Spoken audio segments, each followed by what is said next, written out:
Okay. Ito po, ang sabi ng, hindi ko lang alam kung pogi ba o maganda to. Pero pogi talaga yung spokes ng impeachment court. Ayon po, no? Pinagsabihan po yung mga attorney at mga spokes ng prosecution. Maganda po, very practical po to. Dapat yung energy nila sa pagkikriticize sa korte ay ginugugol nila doon sa kanilang kalaban. Tama po yun, nakita nyo naman. Ngayon na ano ko na po, no, yung hindi po pag ano, yung hindi pala nila na-receive lang yung kopya. Pinapaliwanag po nito ni Attorney Tunggol, Reggie Tunggol. Ito po yung spokes ng impeachment. Tama po yan, may spokes din kayo dapat. Nakakasawa ng pakinggan si Chis Escudero. Monotonous kasi si Chis Escudero. Masasabi natin na ganyang mga palanaw, ayun, di ba? Okay.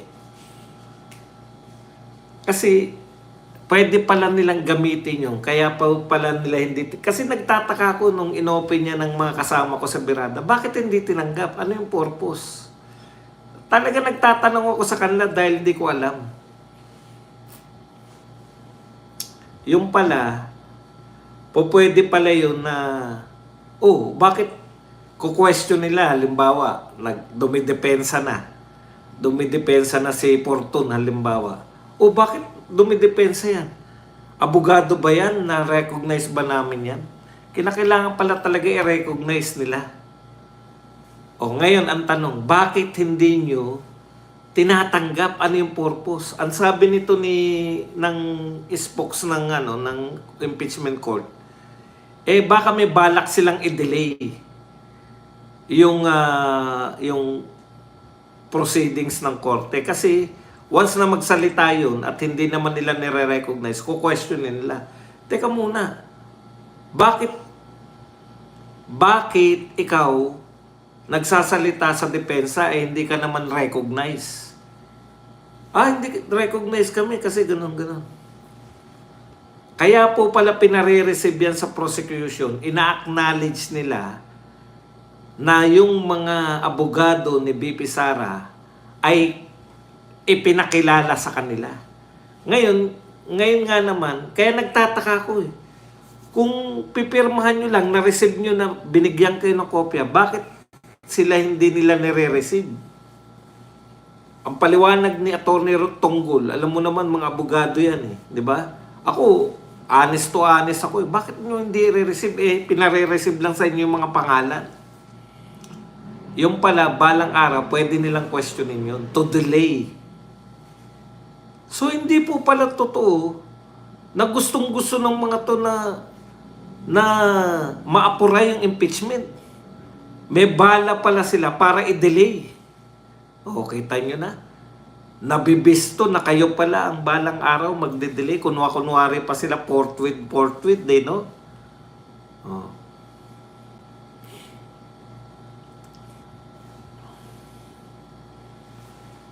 Hindi, pikon talaga sila basta kadikit ng mga Duterte. Kita mo yung Duterte yun, ganun din mamaya tatalakayin natin yan. Isa pa. Inuubos ninyo yung panahon nyo sa pag-criticize sa korte. I-criticize nyo nang i-criticize yung korte. Wala po kayong mahihita dyan. Dapat naghahanda kayo. Nakita nyo kung gaano kalulupit yun? Ano pagkakaiba ng prosecution at ng depensa? Tahimik lang po ang depensa. Wala kayong maririnig. May narinig na ba kayo? Nagsalita na ba yung mga Fortun? Yung mga Narbasa? Tahimik lang sila. Alam nyo kung ano raw, si Tunggol na rin mismo. Ang ingay ng mga tao, 10 araw, hindi pwedeng hindi sumagot si BP Sara. Huwag nyong pakialaman si BP Sara. Pwede palang hindi sumagot si BP Sara. Pwedeng ang sagot pala ni BP Sara, ipadidismiss niya yung kaso ng mga attorney niya. O, nataplaugan kayo ngayon. Tama yun, sinamon siya.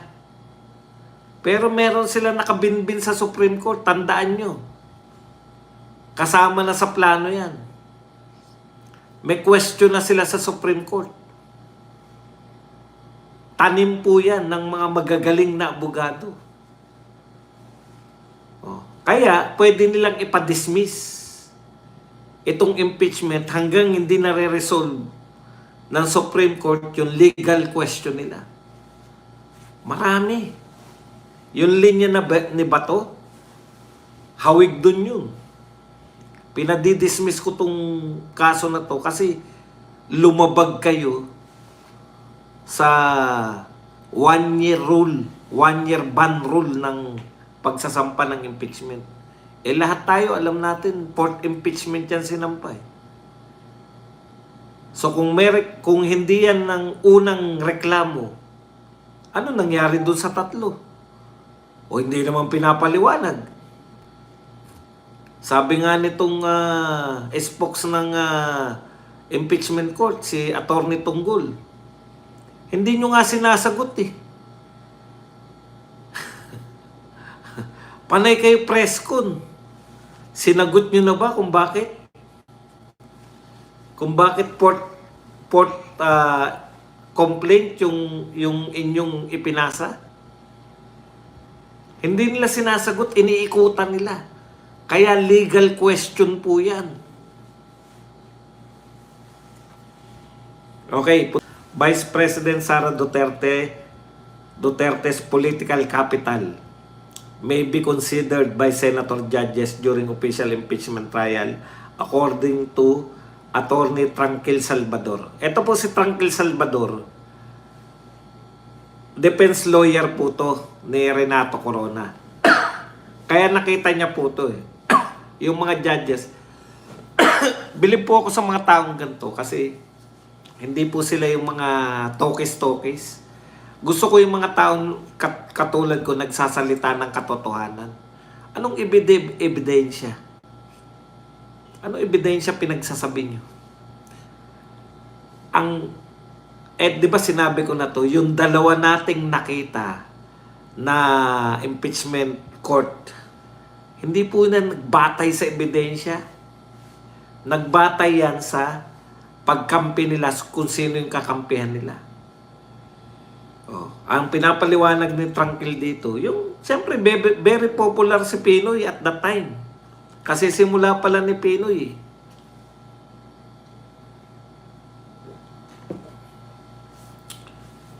So matindi po yung pagkampi ng mga impeachment senator judges kay Pinoy. Ngayon, ganito rin po yung kay BP Sara. Ayokong magsabi, ebidensya, wala ebidensya. Ang impeachment, political po yan.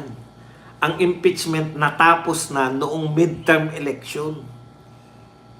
Yung 18.5 na boto, hindi po yan dahil nakakita sila na walang matinding ebidensya. Kung dalawa lang ang pumasok sa atin, putya, hindi 18.5 yan. Hindi papansinin yan. I-re-reject yung sinasabi ni Bato na dismiss. I-re-reject yan. 18.5 yan. Baka 18.2 lang yan o 18.3. O 19.3 pala. Mahina ako sa math. 23 pala. 20 in favor na ituloy ang impeachment. 3 lang yung i-dismiss. Lagi po yan. Yung 80 na yan, resulta po yan, hindi pa naman nila tinatalakay yung ebidensya. Yan po yung kinukonsider nila yung popularidad ni BP Sara. Magiging future president to. Willing ba ako nakalabanin to ngayon? Okay. Sa kaso naman ni Chis Escudero, kinakailangan ko ng boto ng mga to dahil gusto kong tumakbo pa na Senate President eh. Immediate yung kay Chis Escudero. Kaya naniniwala ko sa mga taong ganyan. Hindi yung dapat impartial tayo. Lahat kayo. Meron kayong pinapanigan. Yung interest nyo. Hindi tao. Ang mga senador, hindi yan tao yung pinapanigan nila, yung interest nila. The DFA says 17 Philippine government officials, including congressmen and mayors, are currently stranded in Israel and asking for rescue amid rising tensions from Israel-Iran conflict. Tignan nyo 17 Philippine government officials, 17 opisyal galing sa Pilipinas. Di ko alam kung anong ginagawa nila sa Israel. Pero, ang sabi rito, ito po ay galing sa GMA News. Nagpaparescue sila. 17. Pero ang balita, hindi pa natin ililikas yung mga Pilipino sa Israel. Dapat take some cue naman, no? Yung etong mga Pilipino na galing sa Pilipinas, may babalikan pa sila sa Pilipinas, gusto na nila eh. Ngayon, bakit yung mga Pilipino na naroon, ayaw nilang bumalik sa Pilipinas? Wala talagang kabuhayan dito eh.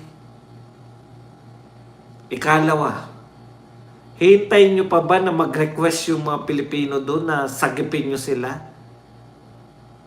Dapat gumagawa na kayo ngayon kasi kitang-kita namin.